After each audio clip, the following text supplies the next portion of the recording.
Hello, everybody. Well, it's been it's been a few years since I've done a commentary. I just checked out the intro to the last one I did, and at that point, I said, "Oh, it's been a couple years since I've done a commentary." Um, and now I think this time it's probably been at least two, possibly three, maybe even four.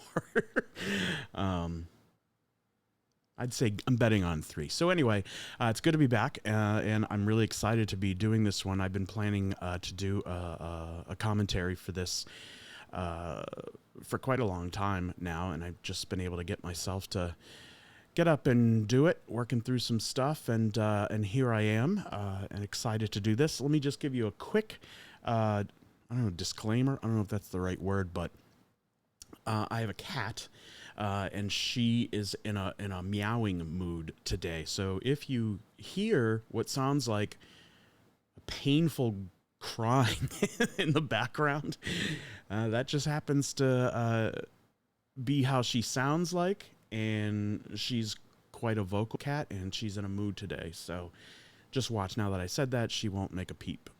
Hopefully that's the case. But yeah, if you hear that sound, that is what's going on. So yeah, I'm here. I'm excited to be doing this. This is going to be for the 1985 comedy. Classic to me, I would say, Moving Violations.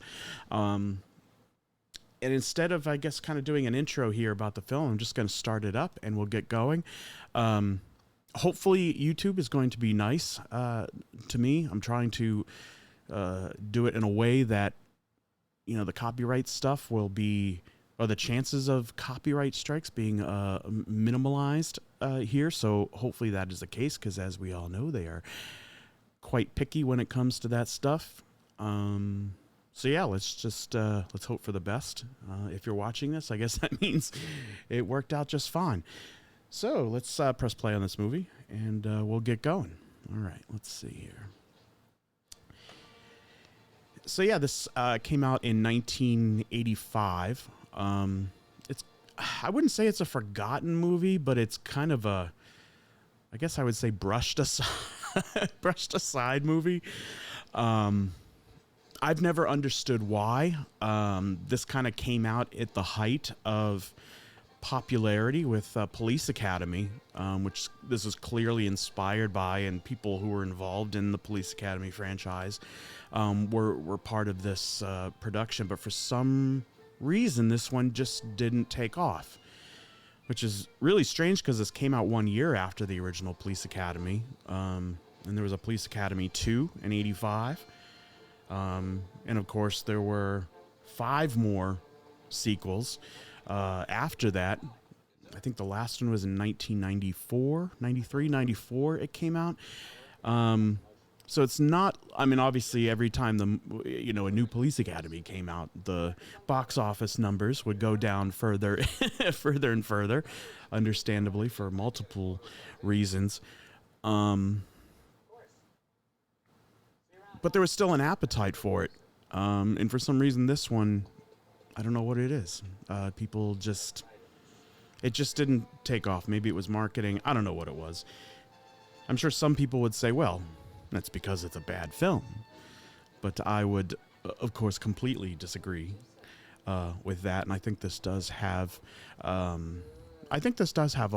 small following, but it's hard for it to even kind of get more of a, I don't know, a cult status these days, because it is hard to find. I'm watching the Blu-ray that Kino Lorber put out a few years ago, which I was very grateful for, because the only release before that was the DVD, which was, I think, on Anchor Bay, I believe. I still have that lying around somewhere. But yeah, it just it still baffles me, because I think it's a fun movie. It's a great representation, I guess, or example of, you know, just fun 80s movies. And I'm a big fan of it. So let's see. What should we talk about here? Now you're going to understand a little bit more that my commentaries are a bit unstructured and unorganized. I'm just kind of like a commentary is supposed to be. I'm just going to comment on what's going on here. So yeah, so this was, I believe, yeah, it was filmed in 1984, came out in the spring of 85. It wasn't a big hit. I'm looking at the numbers. It looks like, I'm not sure what the budget was, but the box office in the US was just under 11 million, which is very modest, especially in 85. I would say that's probably like, I don't know, 25 to 35 million dollars today, maybe. Could be even be more. So yeah, very, very modest. And I'm assuming it over time it probably made its money back. But it's kind of hard to tell. And it never really, I mean, it did catch on a little bit. I think it probably did really good in the home video market. Because then people were like, okay, I'll watch this now. Wasn't going to go to the theater to see it, but I'll watch it now. Fair enough. But yeah, it's actually kind of hard to find. So you got the Kino Lorber Blu-ray. That might even be out of print now. I just feel like this one's kind of going to get lost at some point, and that's kind of why I wanted to, do this commentary. You actually can't, and that's the thing. I don't even know if you want to watch along with this, I don't know if there's a place to do so. It might be on YouTube, like maybe someone put it in, part 1, part 2, part 3, part 4, part 5, that kind of thing. Like not a full video. So that's a possibility. But the last I checked, it wasn't even available on streaming. So that's pretty unfortunate. Even to buy, to rent, or to stream, any of it. As far as I could tell, it's not available. So I guess that's a rights issue. Yeah, so anyway, the lead here, who you're saying, if he looks familiar to you at all, that is John Murray. He is one of the brothers of Bill Murray. I'm trying to think of who else. Let's say we got Brian Doyle Murray, Bill Murray, John Murray. I think there's another one. And the other one may have been in Scrooged as well. I think John Murray actually had a small role in Scrooged. But he hasn't really done much. This is the only real full film that he did, and he just happened to be the lead star of it. He got top billing on it. I assume this was probably maybe that kind of turned people off, that he was so much like his brother. I don't even think he's probably trying to be like his brother. He just is his brother, and that's just the way they are. Maybe Bill's trying to be like John, who really knows. But I think this was kind of meant to try and, jumpstart his career somehow. And honestly, from watching this a million times, I think he should have. I don't know what he would have fit in with other films, but I thought he was good. I guess some people just can't look past the similarities, which I can understand. I'm like that with some actors, but I thought he was fantastic in this. So here we got two fantastic. See, this is the thing. There's some great people in this movie, like Wendy Jo Sperber here. I think most people remember her from what's that TV show? Mork and Mindy, I believe. Was she in Mork and Mindy? I think she was. I think. But I bet a lot of people also remember her from Back to the Future. She was Marty McFly's sister. Was her name Linda? Linda McFly? My memory's not as good as it used to be, but I think so. But she's, had some small parts in movies, and this is one of them. And I thought she was great in this. Really, really funny. And she has some great scenes with another fantastic comedian, which we'll see a bit later. I won't mention who it is, but he's coming up later. Someone who recently passed away, unfortunately. But is very funny in this. And he's pretty much funny in everything he's been in. Just like Miss Sperber here. She's fantastic. Actually, let's look up and see what else she... Hold on. Yep, back to... Oh, she was in Bachelor Party. I'm sorry, it wasn't Mork and Mindy. It was Bosom Buddies. from 1980 to 1982. And they made a television series out of the film Private Benjamin, that movie with Goldie Hawn. So she was in that television show. Yeah, she's really funny. I'm not sure what she's up to today. Doesn't look like she's final film role. Oh no, did she pass away? Oh, she did. Oh goodness. 2005. She was 47. Oh. I don't think I knew that.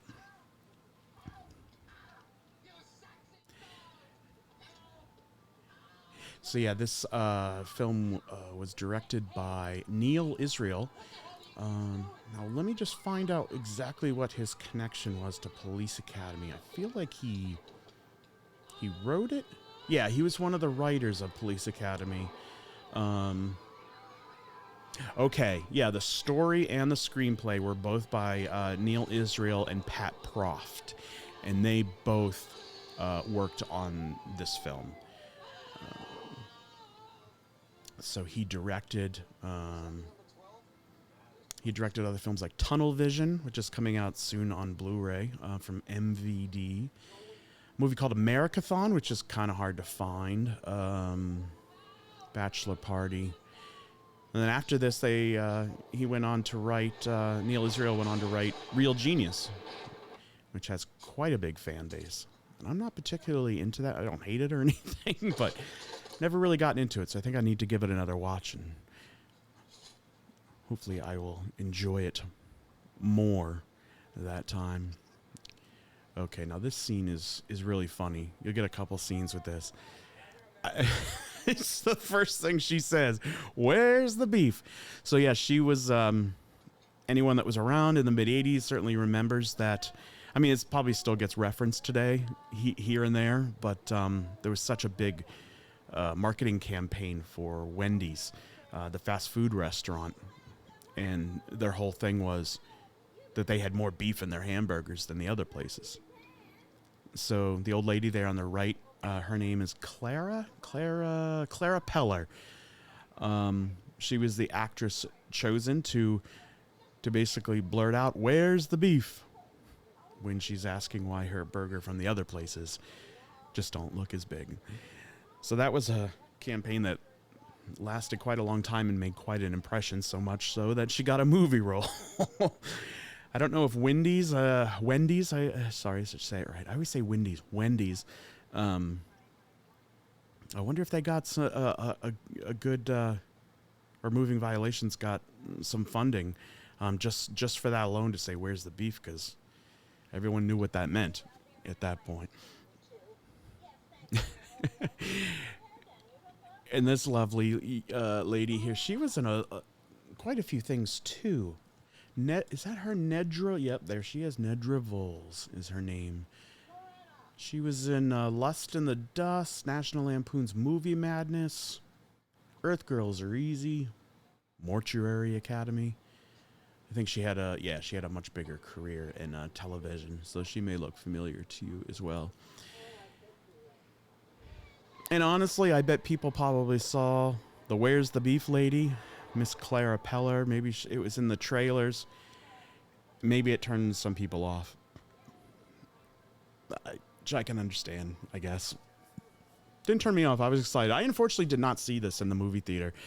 I remember wanting to and trying to get my parents to take me. And even though we did go see Police Academy 2, and I was going to see movies at that point. I was 10 years old. Even saw European Vacation in the theater. For some reason, not this one. I think my parents were just kind of sick of, I don't know, they just had no interest.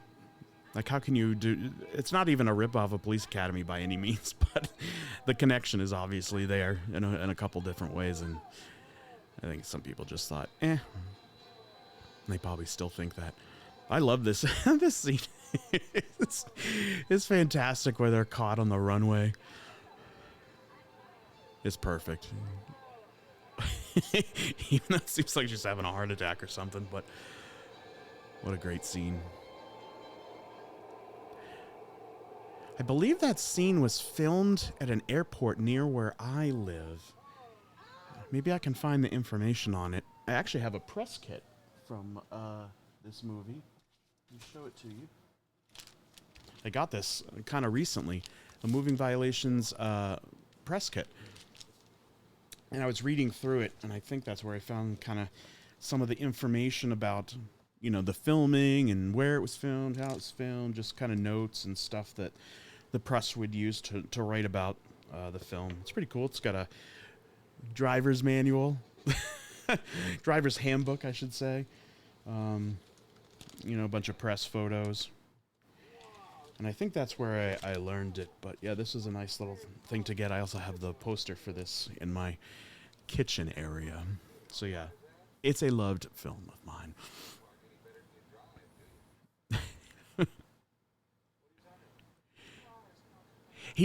I love John Murray. He's just so natural in this role. I don't know where that comes from or what the deal is. Guess it just runs in the family, but to me, he just fit into this role so perfectly. He's funny. He's a wise ass. And he really gets on the nerve of these two police officers. I actually, you know, another thing that I did when I live in California now. I used to live in Massachusetts, then I lived in Washington for a short while, and now I'm here. When I came down here, one of the things I did was check out some filming locations that kind of were off the top of my head. I haven't done any deep dive into visits, but one of the first ones I did, I'm like, I gotta go to the donut hole.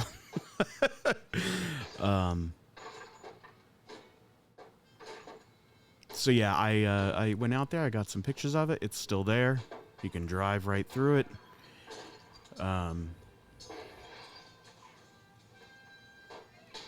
I think it was that location has been in a couple movies. I'm trying to remember another one that it was in, but it definitely was. But that's the reason I went to it. It's because of Moving Violations. And I did get a donut, and it was pretty good. Yeah, I liked it. It was somewhere east of Los Angeles. I'm trying to remember. Actually, no, this might have been a little bit north of LA. Maybe like in the San Fernando Valley or something. I know that scene, yeah, where the plane was taking off, that was filmed in an airport. I think like San Bernardino or something like that. Basically an airport that's barely used, and they were able to use the location for that scene. I don't think they could have the Where's the Beef Lady at Los Angeles International. So yeah, this the actor playing the main cop there, his name is James Keach, and you may remember he's still around. What is he now? He's 77 years old, and he had quite a not a huge filmography, but he definitely had kind of a name that I think people automatically thought of quality, kind of, with some of the things he did. Let's see. Well, I guess National Lampoon's Vacation wasn't. He was the cop in that one, too, where he found the dog that had been killed accidentally. He was in The Razor's Edge, but I think it was TV as well. What was the big one? Sunburst, The Long Riders.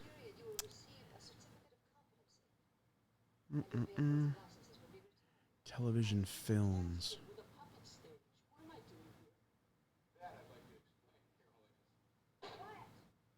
Oh, yeah, let's see. Cannon. Just kind of looking through his filmography here. Filmmaking credits. Yeah, he just, I guess maybe his career wasn't as big as I remember, but he was married to Jane Seymour, I believe. Yeah, from 1993 to 2015. And she has quite a film career herself. He's just perfect in this role. He's kind of got that dead-eyed look that makes any person scared of. So, yeah, he was just a perfect choice for this role.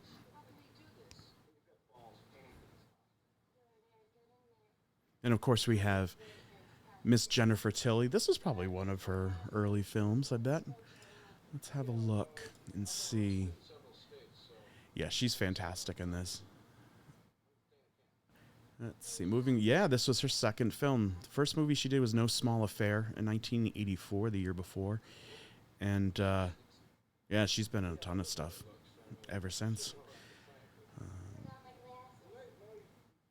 Did she win an Academy Award? I know she was in the Woody Allen film. Which one was it? Bullets Over Broadway. That's right. She played Olive. I swear she got nominated for that.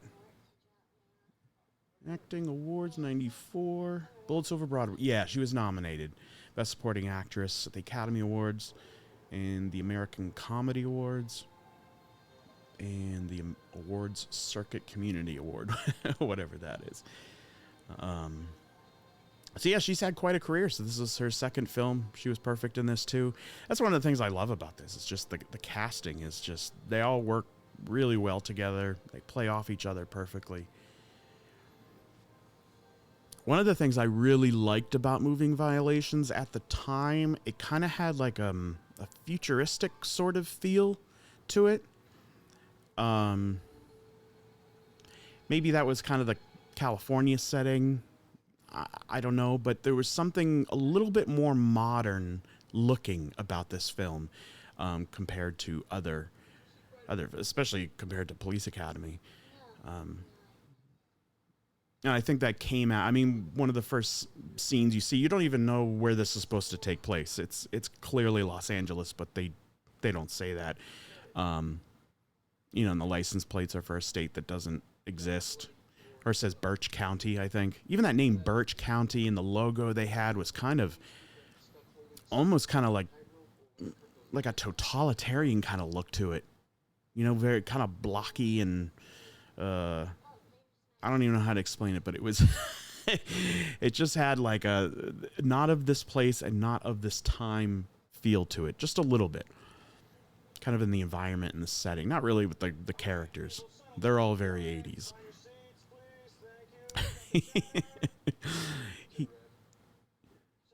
I love this line.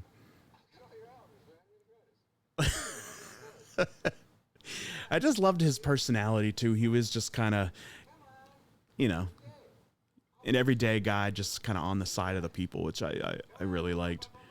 And just fun. Like, he didn't seem to, you know, his character didn't, he just liked everybody. I guess he wanted to be the center of attention or something. Clearly, that's what he's doing in this scene. But it seemed genuine and sincere.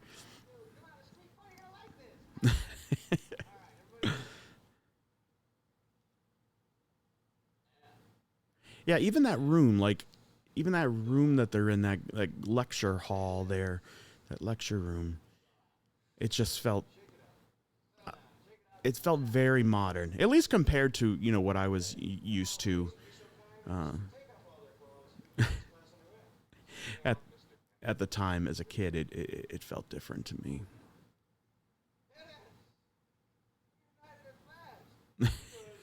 Feels so good. Yeah, I can probably, for your entertainment, I could just we're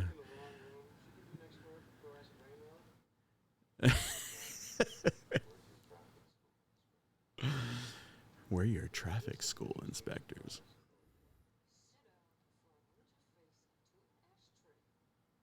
Yeah, they basically took a formula that worked. I mean, there was Police Academy. There was also Night Patrol. I think that came out either the same. Oh wait, actually, Night Patrol might have been '85. Let's look it up. I want to see.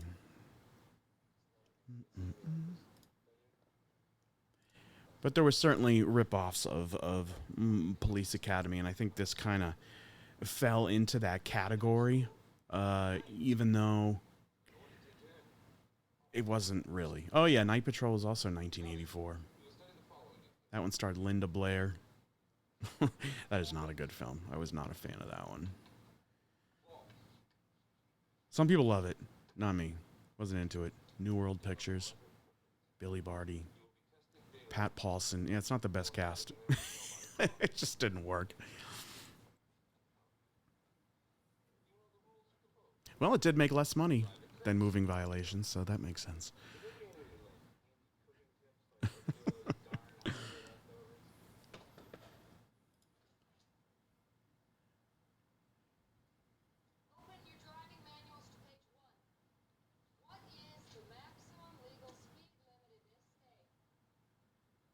Oh, and earlier in the courtroom scene, you saw Sally Kellerman there. She was a big actress in the '70s and '80s.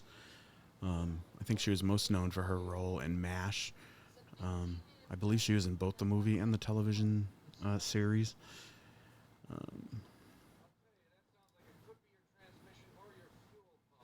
Yeah, she was a great actress. She was in so much stuff. I'm sure everybody recognizes her, but she was the judge there in that scene. She'll come up again.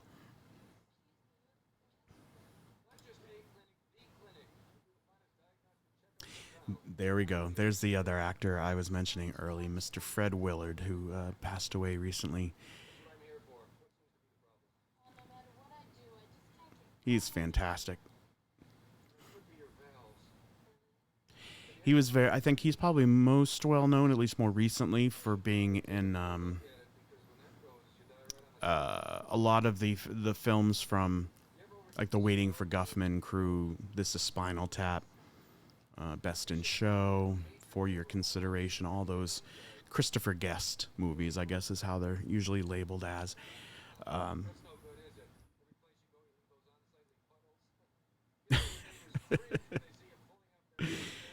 he's just really funny.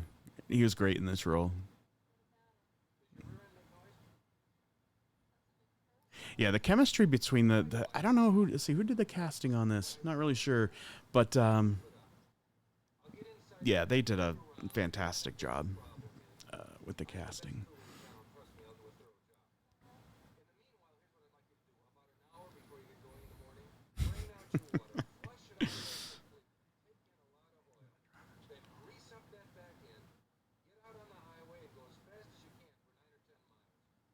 Ah, see, this was inspired by. It says writer and director Neil Israel himself attended traffic school after having been pulled over by a police officer for doing an illegal U-turn.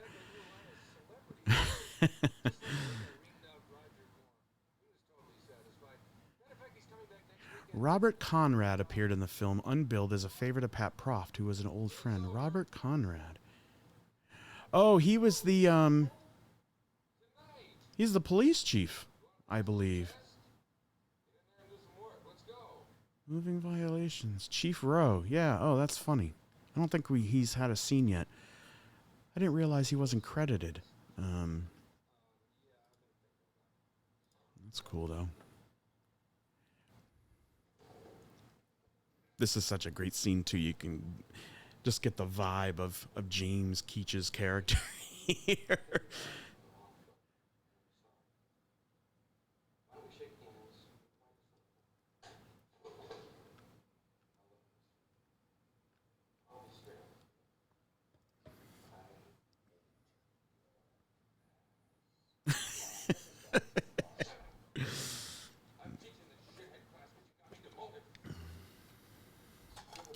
I'm gonna eat some almonds here, so pardon me. Yes, I'm eating on mic. Okay. Hopefully you're not hearing it, but you probably are.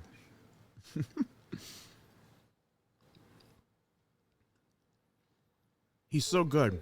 That look, he's just so menacing looking. Even though he's a goof, he's a total goof, and there's nothing really to be scared of with that guy because he's a bumbling idiot. But he knows how to.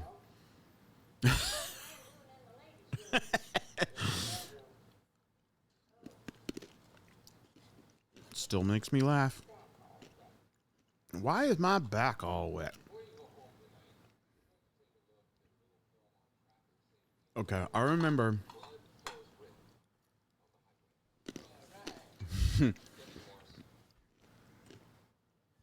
That character is so great. The guy who's into horror movies.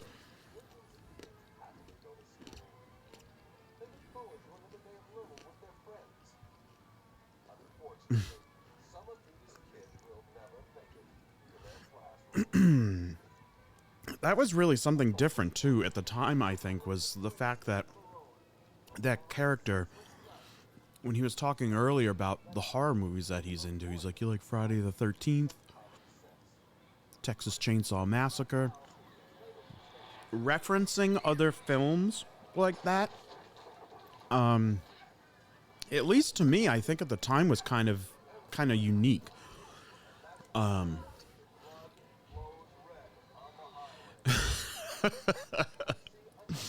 Yeah, I remember the first time I saw this, we rented it at the video store because I didn't see it in the theater.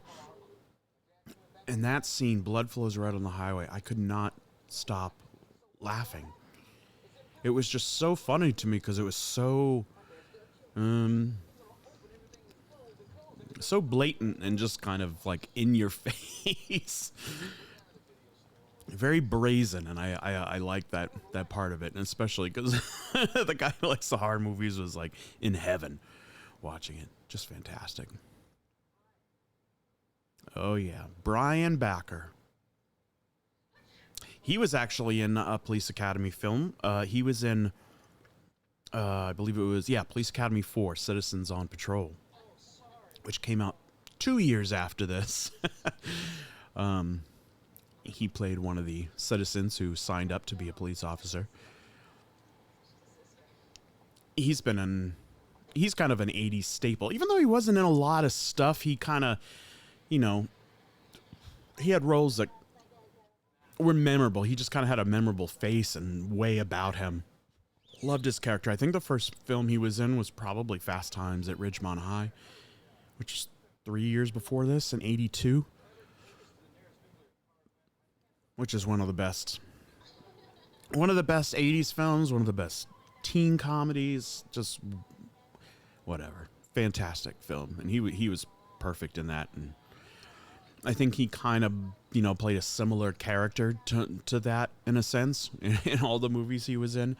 Let's have a look and see what else yeah, it wasn't huge. So he was in, oh, okay, the first movie, sorry, he was in The Burning, the 1981. I forgot about that. Yeah, he was in The Burning, which is a pretty early slasher movie that was itself inspired by, I'm sure, Friday the 13th, takes place at a camp. But it's a good movie, and it stands on its own. Yeah, I forgot he was in that. Then Fast Times. Then he had a small role in something called Talk to Me, and then Moving Violations. This one, then he was in Money Pit, Police Academy 4. Wow, he was in Vamps in 2012 as middle-aged guy / dentist. So I guess he had a little cameo role. I gotta look that up. Yeah, and I think he was in his primary TV roles on the soap opera Santa Barbara in 1990. He won a Tony Award. Wow, for Best Performance by a Featured Actor in a Play. Woody Allen's The Floating Light Bulb, in which he portrayed an Allen-like protagonist. Oh, that's funny. I'm a huge Woody Allen fan, so that's really interesting. Wow, he won a Tony Award. That's awesome. Best Performance by a Featured Actor in a Play. Oh, and he also got the Drama Desk Award for Outstanding Featured Actor in a Play. That's impressive. I wonder what happened. Yeah, so he had a few very memorable roles, I would say. He was in television shows Charles in Charge, Give Me a Break, Growing Pains. So he had memorable roles, but it wasn't a huge filmography. I wonder what happened with that. Maybe he went back onto theater. That's certainly possible. But yeah, he has such a, I don't know, he's got a lovable way about him.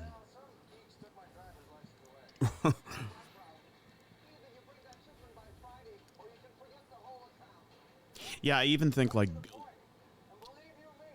just seeing like these, like this scene where all these homes are being built, to me that felt like, added to the modern feel. It's where I lived. It's not like new stuff was being built. So to me, building new things was something brand new, This scene is fantastic.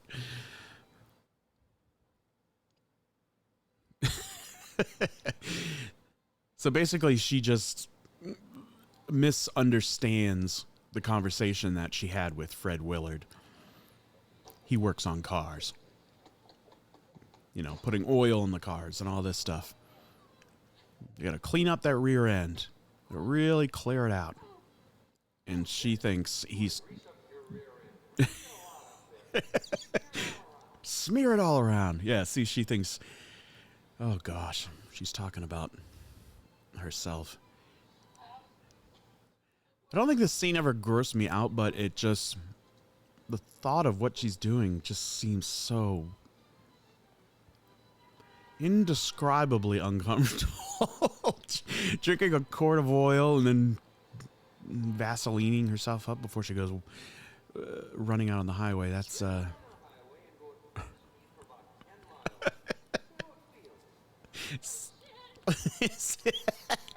see how it feels. Yeah, I think we can guess.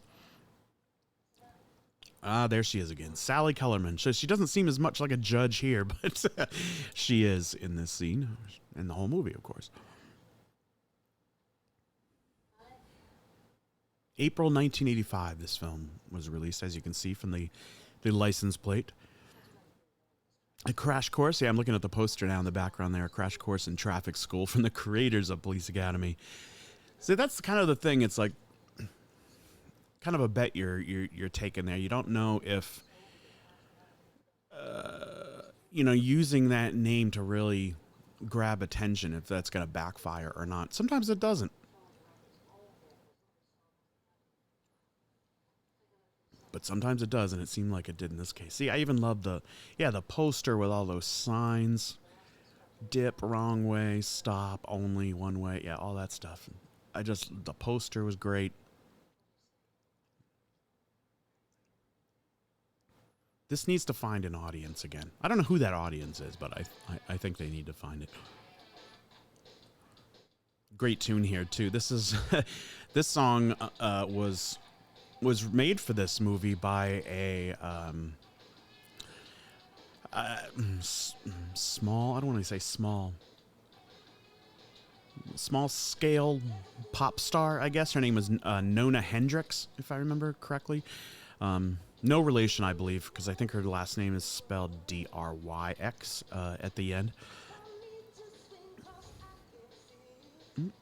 Just a very 80s silly movie pop tune, but I love it. I love those songs. It's a strange little montage. That blood keeps flowing red on the highway. I remember when I had to take a driving course, you know, when I first started driving and you had to go to class and do all that stuff. I remember hoping there was going to be some kind of video like they showed here. But it did not happen, unfortunately.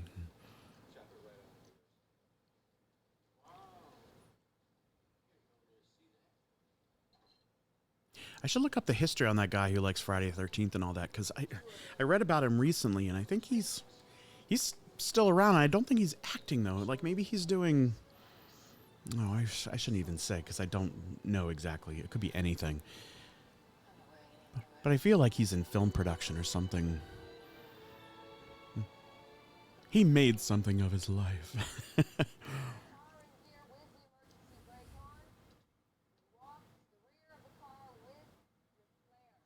This scene is definitely reminiscent of Police Academy, especially the first one. They're out on the training course.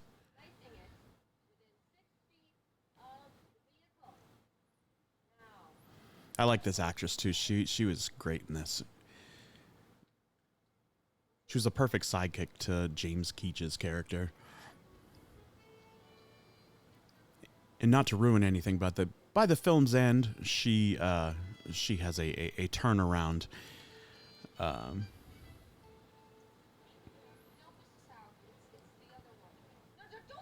She joins the good side by the end of the film.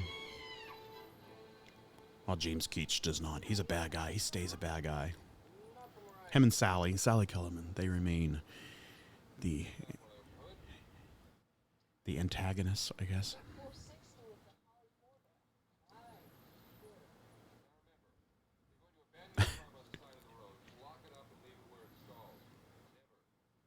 There's a great scene coming up between Brian Backer and that actress there. She's not exactly who you think she may be. She's got a double life.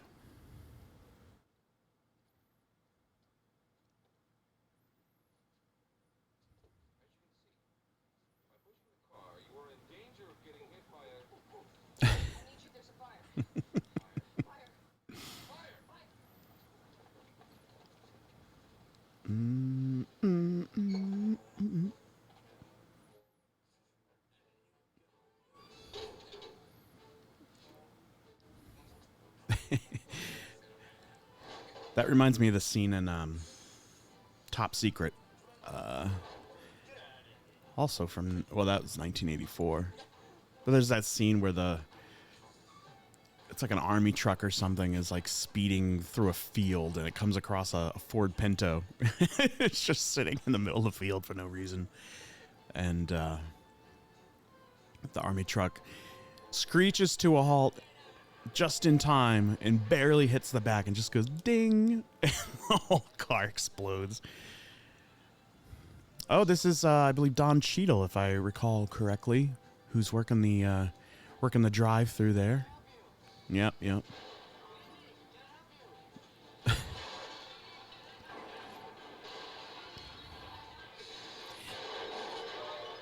It's so funny because I can laugh through scenes like this, but I don't even know if I'm laughing because it's funny or if I'm laughing because it just has, memories for me seeing this movie a million times.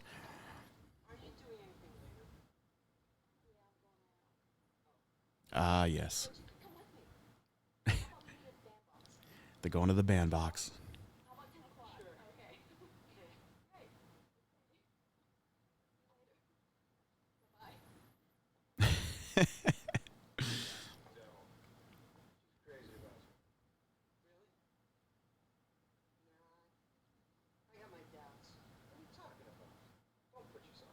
Yeah, see, I love his character.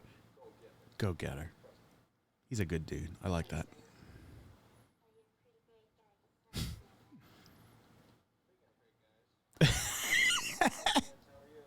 Speaking of great guys. Perfect timing. Look at a sidekick. Faces she makes.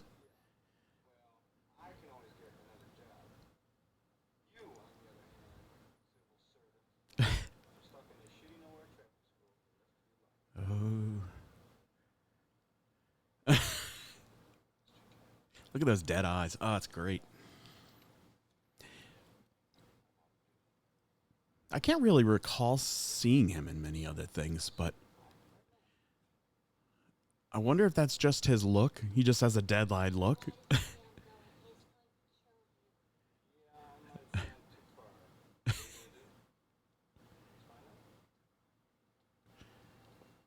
There's a good word for what his personality is like. I can't think of it.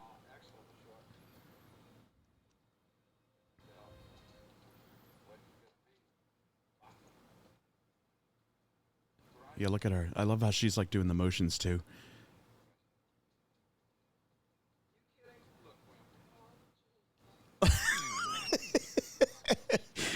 Oh, Jesus.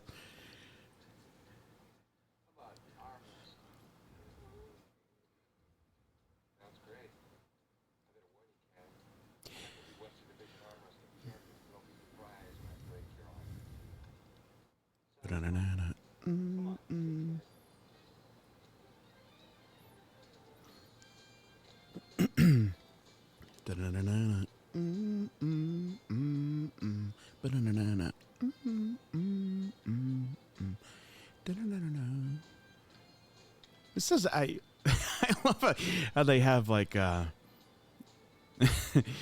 like wind blowing to make his hair move just a little bit. It adds a little something. It's so funny.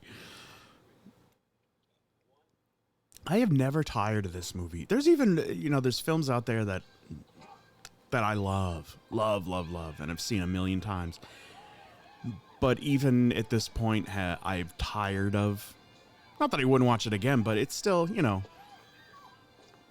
I can't completely watch them all the way through. But this one, so many times I've seen this, and it never tires for me.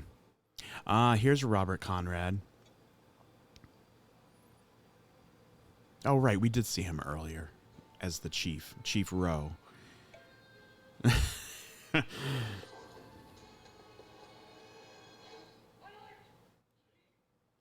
That's kind of crazy, actually, that he had quite not a big role, but a oh, there's the bandbox. A side, I can't even talk. A substantial-ish kind of role. Substantial-ish. And didn't take any. I don't ever understood that. I guess maybe he just didn't want to have his name on it, thinking it was going to be a disaster or something. I'm not sure.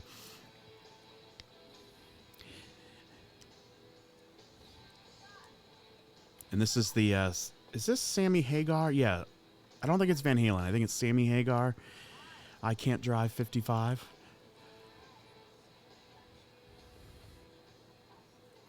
Every time I hear that song, I just think of Back to the Future 2. I actually don't think of this one. So yeah, there's the other side of this character. She looked like she'd be in the drama club or something earlier, and now she's in the club.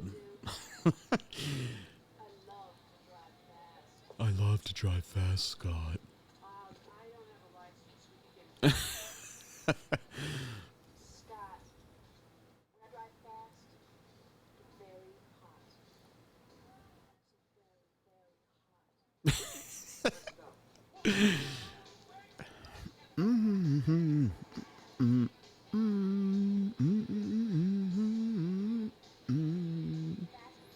Faster, Scott.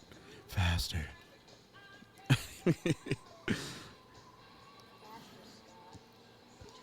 I have a strange memory of watching this movie when my grandmother was around, or when she was visiting or something. Yeah, it must have been. She was visiting us, and we watched this movie, and for some reason I remember this scene in particular. I was thinking, I wonder if this is like an uncomfortable situation we're in here.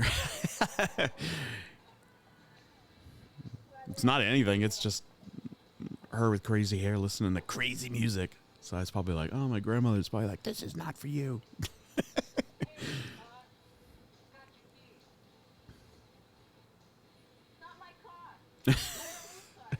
I love his look here. He's like, oh, shit. Oh, shit. Exactly.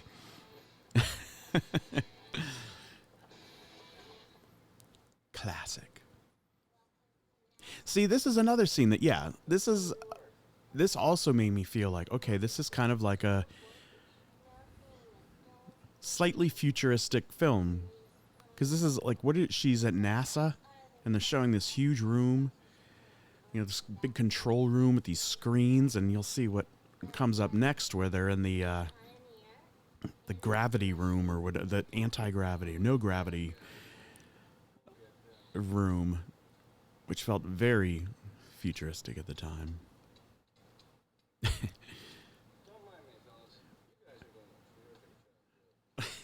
He's such a wise ass.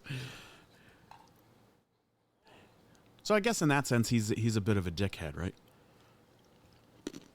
No, he's a wise ass like that.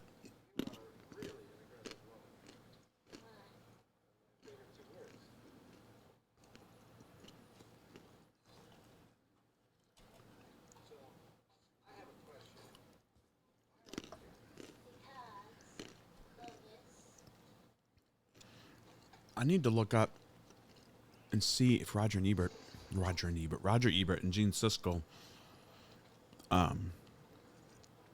if they reviewed this on television, because I had a book back then.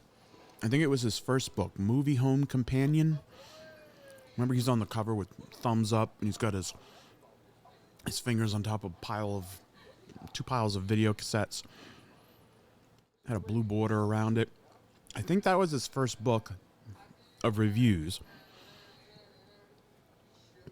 And I'm pretty sure he had Moving Violations in it, and he hated it.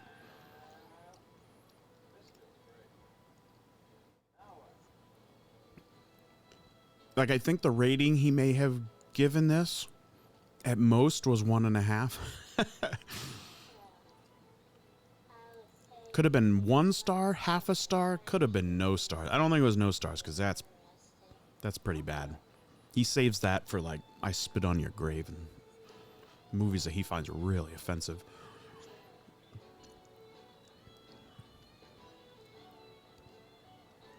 But again, I don't understand why. I'm looking here at I'm getting a lot of this from Wikipedia, to be honest. I probably should have done a little bit more exciting research so I can give you some facts and figures and whatnot. But it says the film was received poorly by Janet Maslin at the New York Times. He described it as an especially weak teenage comedy. I don't know where the teens are in this, really. Even by today's none too high standards. In a later appraisal, David Nusser of RealFilm.com wrote that Moving Violation contains enough laughs to be had here to warrant a mild recommendation. On the other hand, I give it a high recommendation. Teenage comedy. That's an interesting description because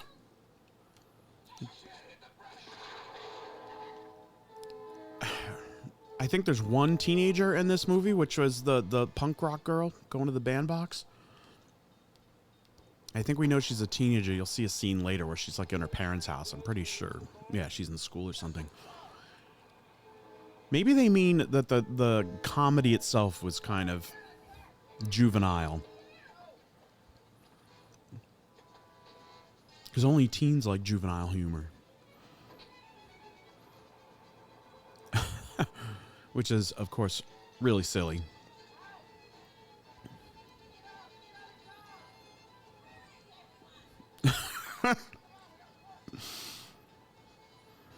Is this considered ageist because she's older and we're making fun of the fact that she can't get off the tracks because she's older and not understanding what's going on in the moment? I hope not. It's too bad we didn't get more of Miss Clara Peller. Not necessarily saying where's the beef all the time, but just get her there with her sister in a few more scenes would have been cool.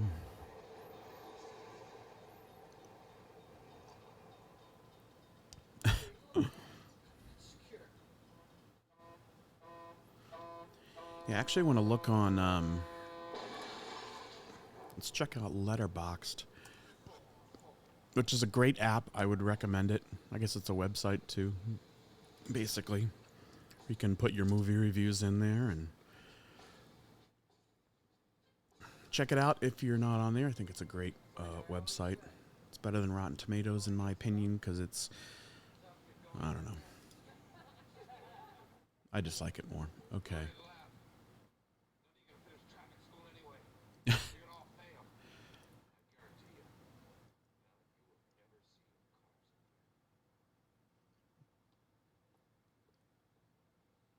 He's so mean.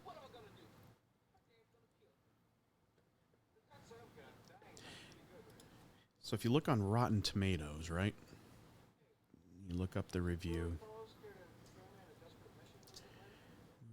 Violations.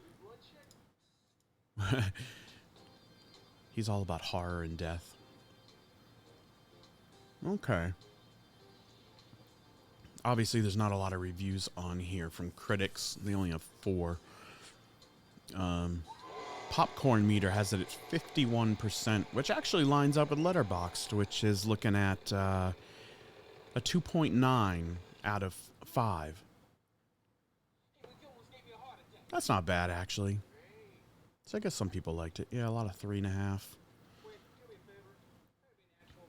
I guess the kids would call it mid, right? This is very mid.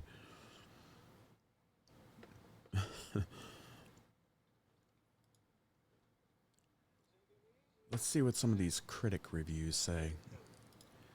It's probably the same ones from before. Let's see. Washington Post, Paul Atanasio. Just Police Academy all over again, without laughs. I beg to differ. I think this one is more aimed towards adults than, especially the later Police Academy movies. So if this came out in 85, so that was part 2, Police Academy. Yeah, I mean, that's when they started to tone things down a little bit so they could make them PG. Because part 2 was PG-13, and then everyone after that was PG. Kind of turned into, I love the Police Academy movies, but they kind of became like, you know, Keystone Cops for kids, basically. So I think this one's more for adults in that sense. It's definitely less slapstick. That's kind of what Police Academy became. See, Chuck. Oh, this is not. Oh, these are not even new reviews. Chuck O'Leary at fullviewdriving.com. A guilty pleasure with some big laughs. Zany fun. Very good. Oh, and David Nasser. A reasonably diverting way to kill 90 minutes. High praise indeed. But he liked it, so that's cool. I agree. Let's look at Neil Israel. I want to look into, I think we did that a little earlier, but I want to check it out again. What else he was up to. Oh, right. Tunnel Vision, Americathon, Bachelor Party. What else did he do? His last film was... The last film he directed was Surf Ninjas in 1993. Did not see that. He was a producer on 3 O'Clock High. That's certainly a teen comedy. That's a great movie. That's a very unique one. See, that one kind of got cult status afterwards. I think it's deserved more than this one should get. But it's kind of, in a way, kind of in the same line there. Wow, there was a Bachelor Party 2, The Last Temptation, and Neil Israel is an executive producer on that. And he directed a lot of television. Okay, Wonder Years, Love Boat, Clueless, Shasta McNasty. I'm not sure what that is. Lizzie McGuire. Yeah, a lot of television later in his life. Oh, good Lord. In 1986, he directed a TV movie, Combat Academy. See, that's the thing. It's like hard to say that this isn't... I don't know. I mean, it's clearly in the same kind of genre world as the Police Academy films or Combat Academy. But I don't know. I feel like this one, it stood out enough that it carved its own path here a bit. Not enough for people to remember it much these days. Got to make it available. I wonder who owns it. See, it's got to be a rights issue. Even though 20th Century put it out, production company, SLM Production Group, distributed by 20. So yeah, who owns it?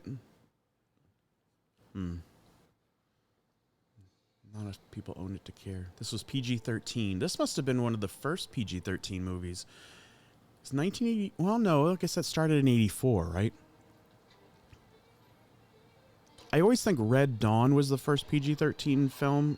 I think it was one of the first, but I don't think it was the first. But that's what this one was. First PG-13 movie. First movie to be released with that was Red Dawn, but I feel like there was another one.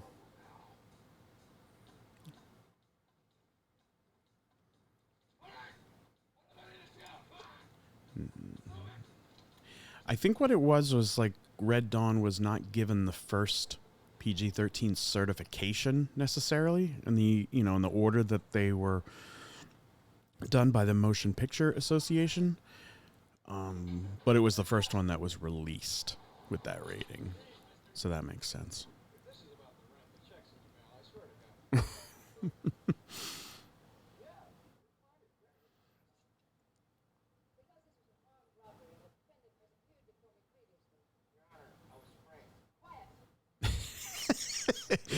Yeah, there's the logo, Birch County. Yeah, see, look at it. It looks like it's black and white.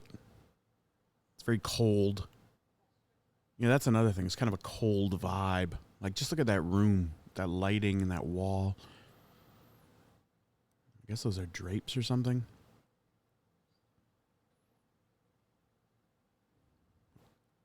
Uh-oh. Now she's seeing the true version of James Keach.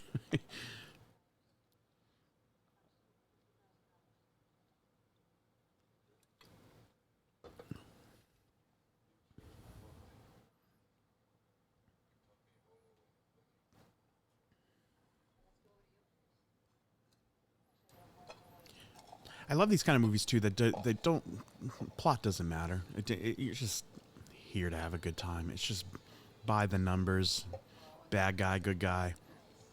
You know, the little guy's got to win at the end. Oh God, here's another follow up with.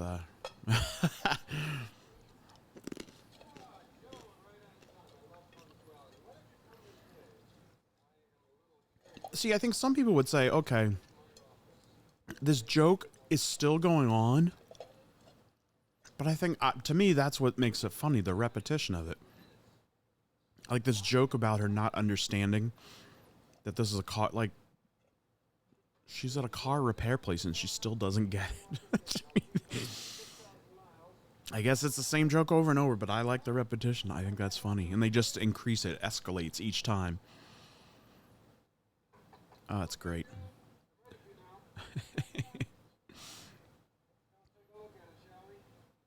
This scene's so great too because the way they set it up that he's not even seeing her. Nobody happens to be noticing what she's up to.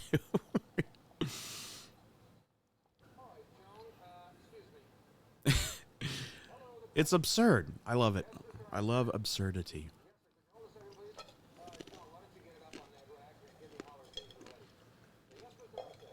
I hope when I listen back to this, you're not really hearing me chewing on these almonds, but it could be bad.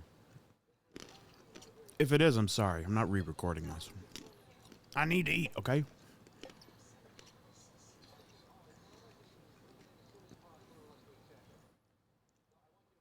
Yeah, and this was the same... Did I mention this already? Probably did. This is the same year as Back to the Future, so this was a big year for Windy Joe Sperber.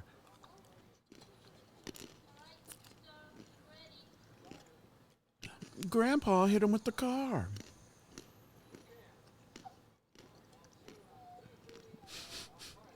And it's not until this very moment. Rear end.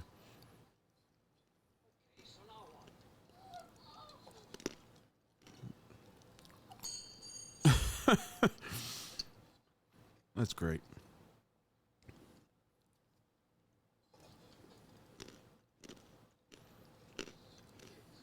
These are great almonds, by the way. The Blue Diamond Smokehouse.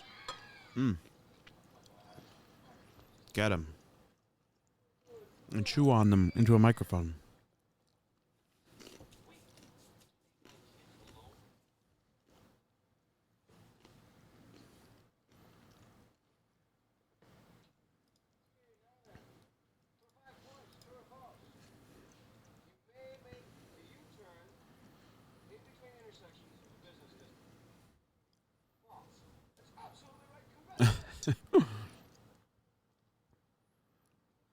Yeah, I think that's what I like about his character. See, he's doing it here too. He's just supportive. He's got everybody over his house.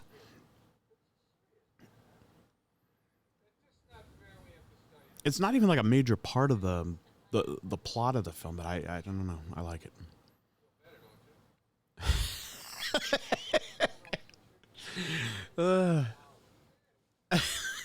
That face she makes is so funny. You feel better, don't you? Now he's trying to take credit for it. Unbelievable.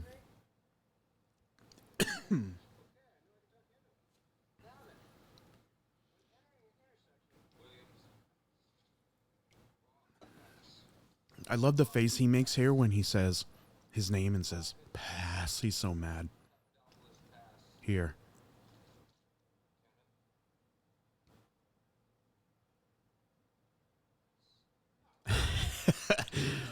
And he's got that eye twitch as well. So he's like he's dead-eyed and he's got that little twitch. It's fantastic. That is good acting.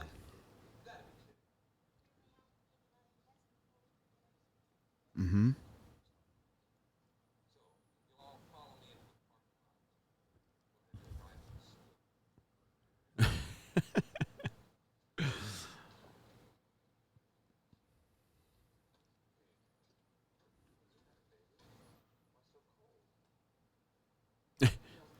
This movie's cold.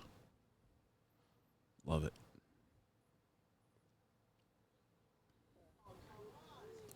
Look at that course. It's so ridiculous.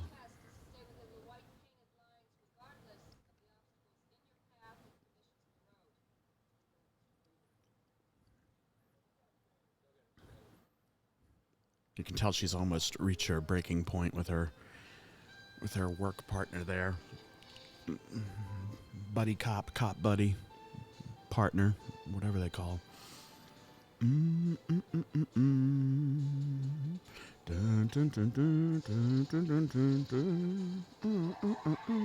This is so elaborate. That also played into the like futuristic kind of feel to me because I remember as a kid watching this and thinking, wow, like that is a crazy setup. I've never seen such a thing. It's very complex, that setup. Not even thinking that, you know, yeah, it's a movie. This is generally not how these courses look in real life. He's got a control center. It's so ridiculous, but perfect.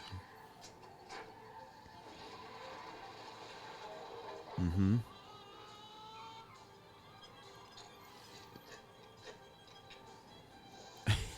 Oil slick. This is just absurd.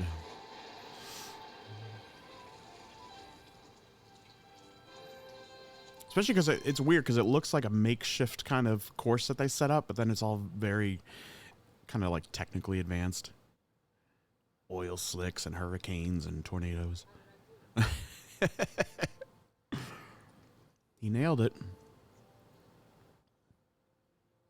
He got enough practice when he's driving more than 55.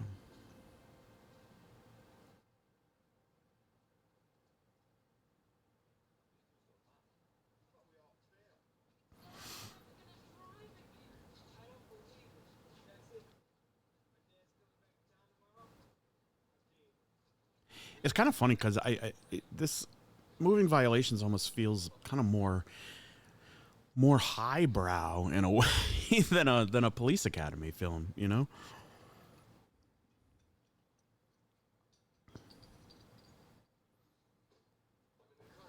Like they didn't even uh you know, even in the first police academy, there's actually not a lot of nudity in that film, but there is some, and it feels kind of like, all right, we gotta throw some nudity in here. At least at times. Here, they didn't do that. Maybe it was by design. I don't know.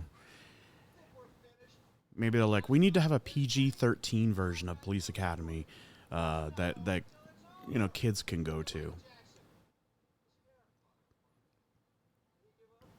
and so they didn't have any nudity in it. Just a guess. I don't know.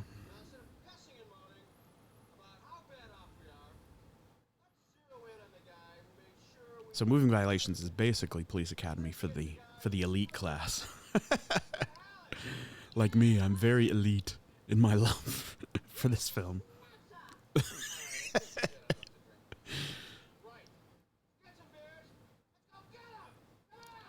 I feel like they don't even like. Do you even hear the F word in this movie? F word. Fuck. I don't think they.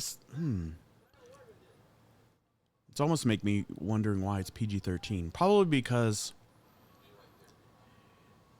Yeah, even though there's no nudity, there's this stuff here that probably pushed it over the edge.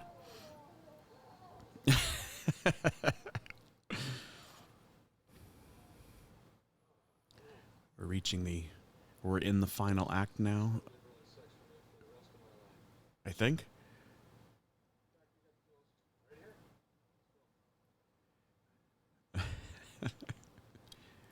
This neighborhood looks very. I'd like to. Oh, I'd actually like to find the filming location for this. It's nothing spectacular, but to me it looks interesting because it kind of looks like that house right there. And this scene kind of looks like the home in the original Poltergeist, which was filmed. That house was in Simi Valley, I believe. I visited it, the Poltergeist home. I just did a drive-by, got a couple pictures in the outside, but it looks like it could be in that neighborhood. Not just the house, but even that neighborhood.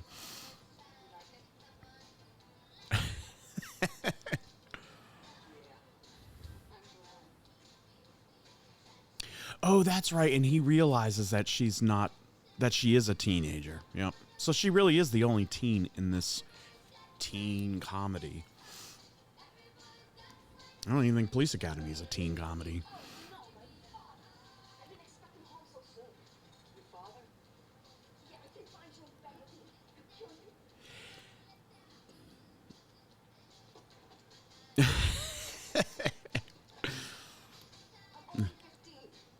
$15, Jesus. Didn't he know? See, this is. I hate when those thoughts enter your head. Like, why is he. Or why didn't he realize when he entered the house that she's just a kid at her parents' house? Olivia Newton-John.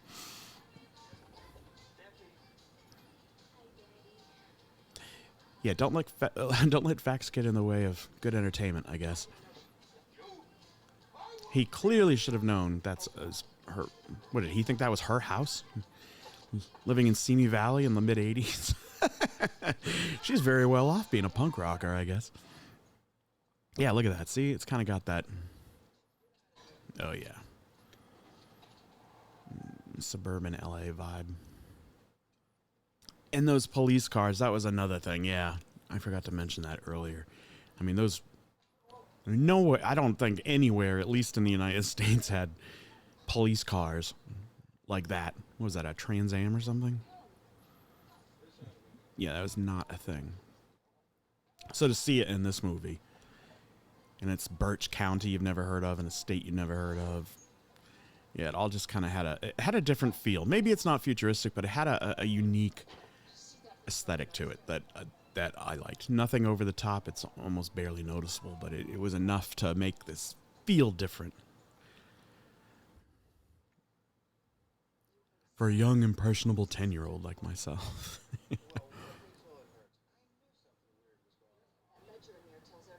Mm-hmm. Chief Fromm? Hold on. I thought his name was Chief Rowe.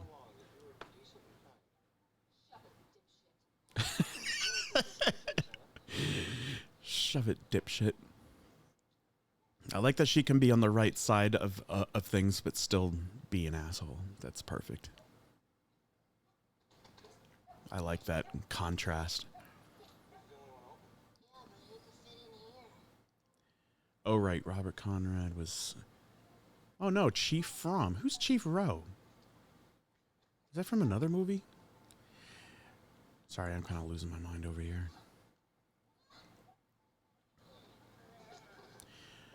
Let's look at the opening weekend. I want to see how this did box office wise. It's opening weekend. I mean, we know what the total was. We talked about that before, but I think it's just as interesting to see how it fared. I do remember this being in the theater.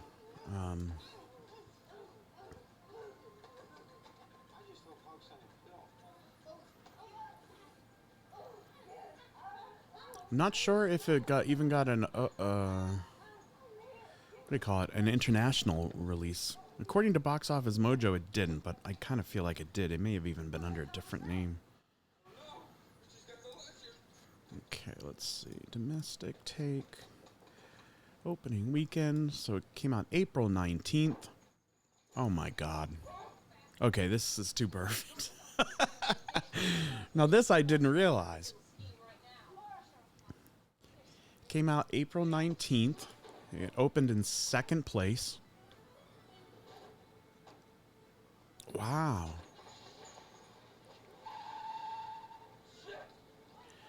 Okay. 1, 2, 3, 4. It was in second place. It came behind Police Academy 2, their first assignment, which was in its fourth week of being the #1 movie in America, which is amazing when you think about it today, because there aren't many movies that stay #1 unless they're the huge blockbusters, which are kind of what, kind of the films that get released more and more these days, just big blockbusters, and those are the ones that bring in all the money. So for a movie to last at #1 for most films for more than 2 weeks would be amazing. Sometimes it's amazing at 1 week. But Police Academy 2 is #1 for an entire month. And still this came out and could not crack the top spot. But it was in #2, which is actually pretty good. It opened in about 300 screens less. And it made about 500 million. No, sorry. $500,000 less than Police Academy 2 did that weekend. Yeah, so it didn't do too bad. But then I guess word of mouth came. Word of mouth kind of brought it down. So then the next weekend it was in the 4th spot. And then the next weekend it was 11, down to the 11th spot. I love looking up box office, 80s box office opening weekends. They're really interesting just to see, because not just the amounts, but a lot of times you'll see movies that you don't even remember, and you're like, wait, that movie was #1? So let's see, the opening weekend, Police Academy 2 was 1, Moving Violations was 2, Lady Hawk was at #3, Mask was 4, Desperately Seeking Susan was #5, The Company of Wolves opened at #6, Cat's Eye was #7, Beverly Hills Cop was #8, which was in its 20th week of release. At that point, Beverly Hills Cop had made $206 million, which is fucking incredible. And it wasn't even near being done. Yeah, Beverly Hills Cop was huge. Such a classic. I love that movie. Okay, #9 was The Last Dragon, and then #10 was the Care Bears movie, which total gross for Care Bears movie was almost double that of Moving Violations. The kids came out for the Care Bears movie. They did not come out for Moving Violations, even with the PG-13 rating.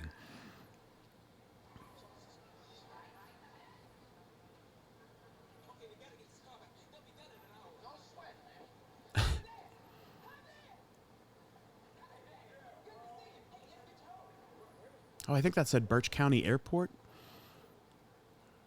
I hadn't noticed that before. Oh, let's look at this. I can show a little bit more of this. Not that there's a lot to show, but let's see. Press photos. Well, we got the Moving Violation. Oh, yeah, you can't see it. Moving Violations. The driver's handbook. Let's see. What do we have here? Yeah, it's just got a bunch of photos from the film. And rules: do not be too aggressive in raising bail. Oh, that means don't rob a bank or something. Yeah, rules of the road. It's funny, these kind of things that they would do, for films. These press kits. I mean, is it a theater manager's reading this, I guess, and going, oh, this is fun, let's book it. I'd love to know what the thinking was. Even the bag says, Moving Violations, brown bag set in stills. Which is pretty cool. So you got scenes, the donut hole we got there. James Keach with a smile. Ah. And Mr. John Murray. Yeah, this is pretty cool. I love this stuff. I don't know if they do press kits still, more like digital press kits. But it must have been. Having these, it just shows how special these kind of things are now. You know, because they just make them digitally now and they throw them up on their website. I mean, it makes sense. It's less wasteful that way. Well, let's see.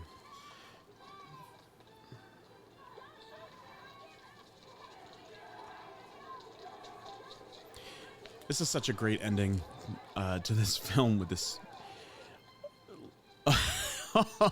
Like, this many police officers, just that many people, like, running down the street. Quite a big scene.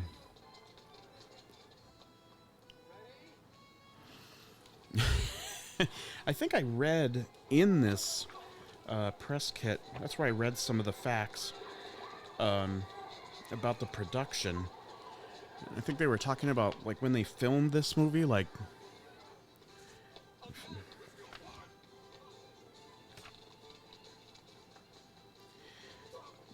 what they had to do to get, like, empty streets. And because it is funny, it doesn't actually look like, that was kind of another kind of futuristic feel, like, oh, in the future, are there less people around? Because you don't see people outside these homes. You don't see any families, like, they're not having barbecues, anything outside. They show the city. There aren't really people in the street other than all the cops and the characters. And that's where they. Well, you can see some people there. Yeah. It's just funny how they. You can see where they, cut costs, or where they didn't need to spend money. I shouldn't say cut costs. About the players. Yeah, so this has a lot of. There's one thing here. It's like, 20th Century Fox, James G. Robinson presentation, a Neil Israel film. They just print these things up, stapled them together, threw them in an envelope, and they send it out to whoever they need. And I think it's. I think to movie chains. I think probably. And then the other one here is just the list of all the credits. All the credits that you would see, like, at the end of the movie.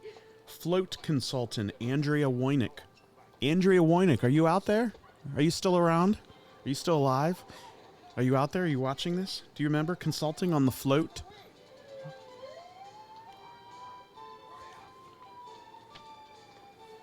Negative cutter Jack Hooper. Are you out there somewhere? Key grip, Steve Smith.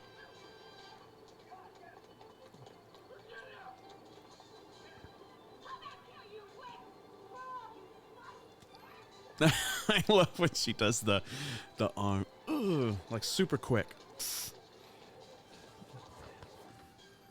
Yeah, this is just one of those movies where every single note of it, I don't know. Yeah, I love it. I said it before, I'll say it again. I love it.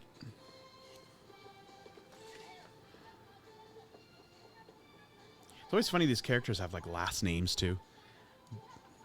Like Jennifer Tilly, her name's Amy, but her name's Amy Hopkins. Oh, I love this. I love this scene.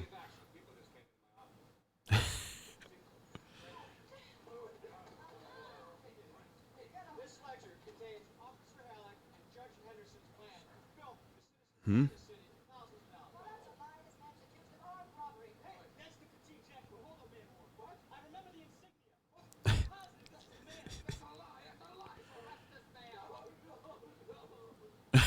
The way he breaks down. How about a little... She's great. She always had this, like...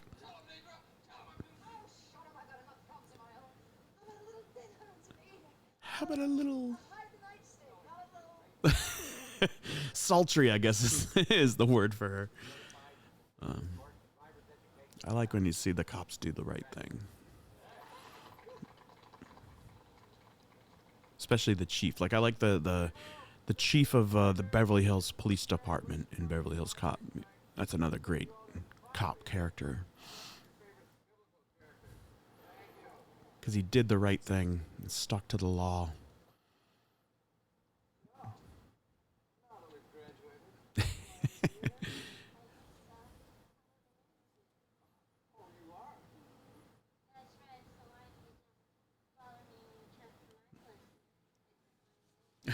Her voice is pretty awesome.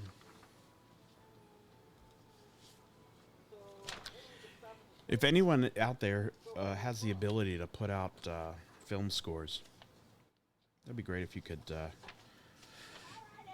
put this one out. Or at least a soundtrack. I don't think there's like a lot of score in this, but it would be nice to have a soundtrack for this one. Let me just read one little thing from the production notes in here. There she is, Clara Peller. Isn't that funny? She actually gets... Well, no, she doesn't get the last scene, but... But really, she gets the last, like, real focus of attention. I really want to know. I want to find out if Wendy's... Maybe AI will tell me. Can look through the depths of the internet to let us know. I love this song. That I sometimes get. Okay, the big challenge initially was to find locations that could be anywhere in the United States. The mythical high-tech, see? Futuristic, high-tech Birch County with its bumper-to-bumper traffic and ferociously authoritarian police officers had to have an air of familiarity to millions of Americans. After extensive location scouting, the producers and director chose locations on the outskirts of Los Angeles: Brea, Simi Valley, Long Beach, Orange County, the Mojave Desert, and the most modern sites in downtown Los Angeles.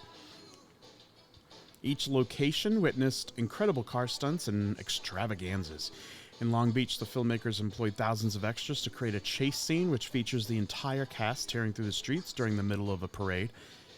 For Joan Padillo, the neurotic Odalisque? I don't even know what that word is. Oh, played by Wendy Jo Sperber, Tom Hanks' sister-in-law in Bachelor Party. Israel devised a stunt using bowling balls. As he explains, we filmed a scene where we had 3 bowling balls fly out of her car. We had 3 cameras rolling at once. The stunt driver had to spin the car around 360 degrees in the middle of the street, causing the bowling balls to fly through the back windshield like they were shot out of a cannon. We created a special device to do that. Then the bowling balls go off in all different directions, and we follow each of them to see what they do. For a scene in which James Keach's police car is stuck in reverse, a backward car with a reversed engine was built. Keach's unfortunate character drives backward from his driveway, through his garage, his living room, and his backyard into a brick wall. 5 stunt drivers were required to create the havoc. Anyway, there's a couple interesting factoids from the press kit production notes of Moving Violations from 1985. A film by Neil Israel. And I didn't point out, actually, Neil Israel is in this movie. He makes the scene with the puppet car or whatever that is. He's the one sitting on the bench, I think, waiting for the bus to arrive or something. Yeah.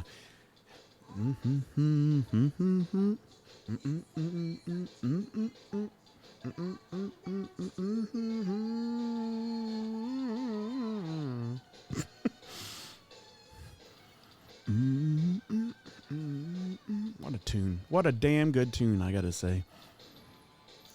Though it's probably going... Oh, does that say Michael Bay or Day? Michael... Oh, Day. Property Master. Say, Michael Bay, if you're out there, you should tell us some anecdotes about your time on Moving Violations, but that wasn't him, so never mind. But hey, if Michael Day is out there, I'd love to hear some anecdotes. I don't care who it's coming from. I wish this had a making of. I wish it had a... I think there is a commentary on this disc, if I recall correctly. I don't remember who... Actually, wait. Moving Violations. I don't know where the disc is. But, oh, here it is. Hold on. Let's see. I don't think it's anyone from the movie. Audio commentary. Oh, no. By writer-director Neil Israel. I've probably listened to it, but I need to listen to it again. But, man, a documentary about this movie. I just like these kind of, like, smaller films that were sort of under the radar, you know? They all have histories just like Star Wars does or whatever. Maybe it's not as interesting or not as intensive or, you know... not as exciting as other behind the scenes, but every movie does, and I wish the smaller ones would get just as much attention. And this is one that I would be very interested. I'd love to hear what the cast thinks of the film now. I just want to hear what people have to say about their time on these things, because I find them fascinating. So yeah, Moving Violations, performed by Nona Hendrix, RCA Records. I guess somebody else wrote it. Moving Violations. Oh yeah, there's I Can't Drive 55. Yeah, Sammy Hagar. It didn't sound like a Van Halen song, but it certainly could have been. Now, Julie Brown, Every Boy's Got One. I'm wondering, I think that was also a song playing when that punk rock girl was in the scene. I bet that is the Julie Brown, right? Yeah, the one who goes lawn bowling and shakes the clown. Not downtown Julie Brown, but the other Julie Brown. Moving. Oh, I love the ending to this song. Hear why. It's just got a great fade out. Moving, a violation, moving.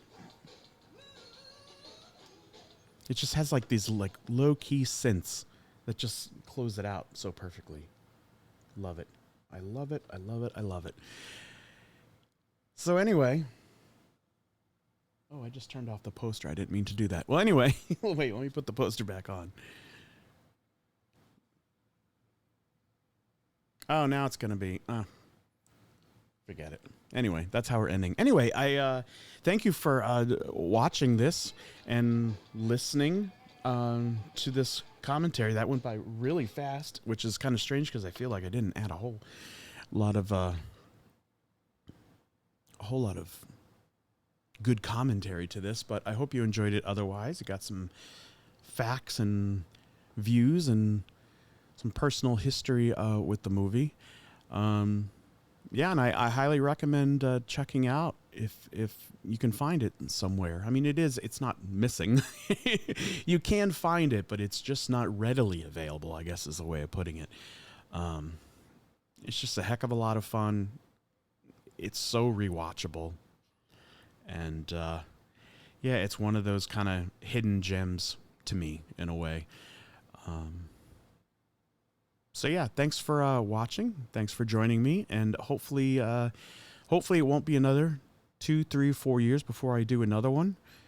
I don't think it will be. This has actually been kind of nice to do because I haven't done it in a while. It took me a while to really get in the mindset of doing this again, and I'm really enjoying it. So hopefully we'll do another one pretty soon, and that you'll check that one out too. All right, thanks everybody for watching, and stay safe and be well. Bye.